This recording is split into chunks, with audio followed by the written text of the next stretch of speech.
TCS का offer letter मिलना किसी सरकारी नौकरी से कम नहीं था, लेकिन ऐसा क्या हुआ कि टीसीएस को 12,000 एम्प्लॉयज को फायर करना पड़ रहा है। कंपनी का कहना था कि तुम मुझे अपना टाइम दो, हम तुम्हें गरीबी से निकाल के मिडिल क्लास का स्टेटस देंगे, और हर इंडियंस को इस पे भरोसा भी था। लेकिन आज 2025 में वो भरोसा टूट चुका है। According to Wikipedia, 54 lakhs Indians are working in the field of IT industry and ये हमारे इंडिया के जीडीपी का 7.4% कंट्रीब्यूट करता है। अब 2025 में टाइम ऐसा आ गया कि बहुत सारी कंपनीज अपने एम्प्लॉयज को हटा रही है। माइक्रोसॉफ्ट ने 15,000 एम्प्लॉयज को हटा दिया है, टीसीएस 12,000 एम्प्लॉयज को निकालने वाली है, और यही नहीं, Wipro, Google, Intel, Amazon, Meta सभी ने लेऑफ्स की अनाउंसमेंट कर दी है। लेकिन इंटरेस्टिंग बात यहाँ पे ये है कि सारी कंपनीज प्रॉफिट में हैं, तो फिर ये लेऑफ्स क्यों?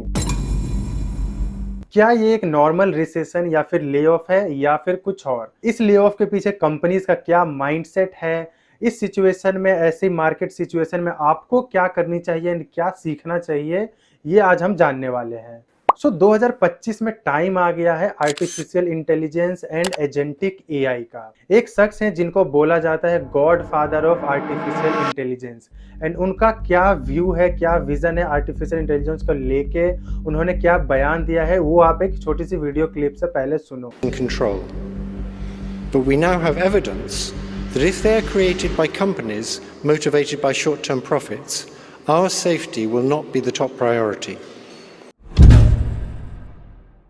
Artificial intelligence and agentic AI का टाइम अब आने वाला है, एंड सारे जॉब्स वगैरह जो हैं आपको इसी फील्ड में ज़्यादा देखने को मिलेंगे। लेकिन आईटी इंडस्ट्री के बूम की शुरुआत होती है ईयर 2000 में। वो टाइम था जब दुनिया के सारे कंप्यूटर्स फेल होने वाले थे एक बग के कारण, जिसका नाम था Y2K। अगर मैं Y2K बग को एक सिंपली एक्सप्लेन करूं, पहले के कंप्यूटर्स में ईयर्स को स्टोर करने के लिए लास्ट का 2 डिजिट यूज होता था। सपोज अगर किसी को ईयर स्टोर करना है 1985, उसमें 85 स्टोर होता था, एंड उसी तरह से 1900 ऑलरेडी 00 स्टोर हो चुका था, एंड टाइम आ गया था 2000 का, जिसमें अगेन 00 स्टोर होने वाला था कंप्यूटर सिस्टम में, एंड इसकी वजह से एक बहुत बड़ा error and bug computer system में हो जाता। इस इशू को फिक्स करने के लिए दुनिया के बहुत सारे इंजीनियर्स का दिमाग लगा है, जिसमें इंडियन इंजीनियर्स का भी बहुत बड़ा योगदान था Y2K प्रॉब्लम को सॉल्व करने में। एंड वहीं से शुरुआत होता है इंडियन आईटी सेक्टर की आउटसोर्सिंग का। Companies like TCS, Wipro, Infosys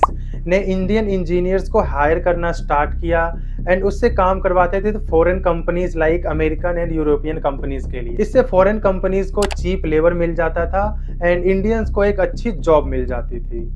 और ये सभी इंडियन कंपनीज का गोल कभी भी न्यू प्रोडक्ट डेवलप करना रहा ही नहीं है। वो सिर्फ एग्जिस्टिंग टेक्नोलॉजीज पे सपोर्ट प्रोवाइड करते थे इंडियन इंजीनियर्स के थ्रू। एंड इसी के कारण हमारे Bangalore, Pune and Hyderabad IT sector का हब बन जाता है। ये कोई एक इकोनॉमिक मॉडल नहीं था, ये था एक सोशल रिवॉल्यूशन,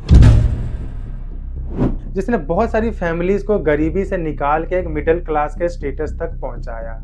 इस पूरे मॉडल की नींव दो चीज पर निर्भर करती थी। पहला था सस्ता लेबर, और दूसरा था काम हमेशा सपोर्ट बेस्ड रहे या फिर प्रोसेस ड्रिवन रहे, जो कि अब 2025 में टूटता हुआ नजर आ रहा है। अब टाइम आ गया है आर्टिफिशियल इंटेलिजेंस का, एंड उससे भी एक स्टेप आगे agentic AI and AI agents का। ये न्यू टेक्नोलॉजीज हमारे एग्जिस्टिंग टेक्नोलॉजीज को खत्म करती जा रही है, जिसमें सबसे मेजर इम्पैक्ट हो रहा है आईटी के सपोर्ट रोल का, L1 L2 सपोर्ट का, डेटा एंट्री जॉब्स का, क्यूए टेस्टिंग का, और सबसे ज़्यादा जिनको इम्पैक्ट हो रहा है वो 40 से 50 साल के एज में जो हैं, एंड जिनको मैनेजमेंट पोस्ट पे काफ़ी ज़्यादा एक्सपीरियंस हो गया है। जो लोग 40 से 45 की एज में पहुंचे हैं, उन्होंने अपना करियर का काफ़ी टाइम एग्जिस्टिंग टेक्नोलॉजीज पे दिया है, एंड वो टेक्नोलॉजीज अब खतरे में आ गई है, तो सबसे ज़्यादा इम्पैक्ट इनको ही होने वाला है। एंड टीसीएस ने भी अपने लेऑफ्स में यही बात कही है, जो लोग मिड सीनियर या फिर सीनियर पोजीशन पे हैं, उनको ही लेऑफ्स का सामना करना पड़ेगा। अब इनके अंदर ना ही 20 से 25 साल के यंग जैसी एनर्जी रही है, और ना ही न्यू टेक्नोलॉजी सीखने की इच्छा, तो सबसे ज्यादा इम्पैक्ट लेऑफ्स का इनको ही देखने को मिलेगा। इसको एक एग्जांपल से मैं अगर समझाऊं तो जिस काम को करने में 200 लोगों की जरूरत पड़ती थी, after implementing AI and AI agents उसको 20 से 25 लोग आसानी से कर सकते हैं। तो मैनेजर एंड मैनेजमेंट की ज्यादा जरूरत अब रही ही नहीं है। तो उनका जो मेन एक्सपीरियंस था वही अब उन पे बोझ बनता जा रहा है। दूसरा अटैक है ट्रम्प का बयान मार्केट में अनसर्टेनिटी ला रहा है। बहुत सी American companies are now afraid to set up offices in India. And किसी भी इंडियन सर्विस बेस्ड कंपनी का जो मेजर क्लाइंट है वो अमेरिकन एंड यूरोपियन कंपनीज ही होता है। एंड प्रॉब्लम अब ऐसी आ गई है कि इंडियन कंपनीज को अब न्यू प्रोजेक्ट्स मिलने मुश्किल हो गए हैं, इसलिए सारी सर्विस बेस्ड कंपनी एक रीसेट मोड में आ गई है। और यही सारी प्रॉब्लम्स मिलके एक नए प्रॉब्लम को जन्म देती है, द एम्प्लॉय प्रेशर कुकर। बात करें हायरिंग से लेकर वर्क लाइफ बैलेंस की, तो सभी आईटी एम्प्लॉयज इस प्रॉब्लम से गुजर रहे हैं। फ्रेशर्स की सैलरी की बात करें तो जो आज से 15 साल पहले सैलरी थी आज भी वही है। महंगाई कहां से कहां पहुंच गई है, लेकिन सैलरी आज भी सेम मिलती है। अगर मैं टीसीएस की ही बात करूं तो 2010 में 23,000 मंथली सैलरी थी एक बीटेक स्टूडेंट की, और आज भी 2025 में सेम सैलरी मिल रही है एक बीटेक स्टूडेंट के लिए। और अगर मैं 6% का इन्फ्लेशन एडजस्ट करके भी बताऊं तो एक फ्रेशर की सैलरी मिनिमम 45,000 होनी चाहिए, लेकिन मिल रही है सिर्फ 23,000। एक जॉब को पाने के लिए एम्प्लॉयज को 6 से 7 इंटरव्यू राउंड्स को क्लियर करना पड़ता है। और इन सभी का एक कारण है पॉपुलेशन भी।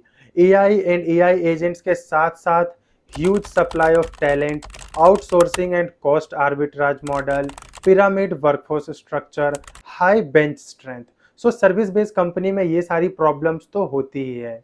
टीसीएस भी सेम मॉडल को फॉलो करता था एंड टीसीएस के ले ऑफ का भी यही एक रीजन है। कंपनीज को न्यू प्रोजेक्ट्स मिल नहीं रहे हैं, तो कंपनीज किसी भी एम्प्लॉयज को बेंच पे बिठा के सैलरी पे कर नहीं सकती है। और कंपनी के सीईओ के कीर्तिवासन के स्टेटमेंट के बात करूं so according to him TCS का जो ले ऑफ है वो स्किल मिसमैच की वजह से हो रहा है, ना कि एआई रिप्लेसिंग ह्यूमंस। हालांकि कंपनी का फोकस है कि सारे employees new AI tools and technologies को सीखे, but senior and mid senior level के जो एसोसिएट्स हैं उनको डिफिकल्टी आ रही है टेक हैवी रोल्स में ट्रांजिशन करने के लिए। तो बैड न्यूज के साथ साथ कुछ गुड न्यूज भी है।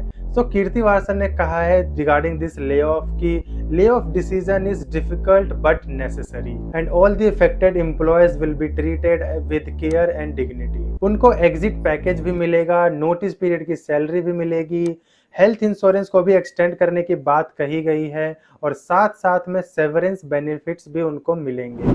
तो ले ऑफ कोई वार्निंग नहीं, एक वेकअप कॉल है आपके लिए। इंडस्ट्रीज चेंज हो रही है, रिवोल्यूशनाइज हो रही है, जिसका साफ मतलब है मार्केट में न्यू जॉब्स आने वाली है। आपको आने वाले टाइम में जॉब अपॉर्चुनिटीज देखने को मिलेगी in the field of AI architect, AI engineer, prompt engineer, cyber security, build product using AI, and सबसे important agentic AI and AI agents का दौर अब बहुत तेजी से आने वाला है।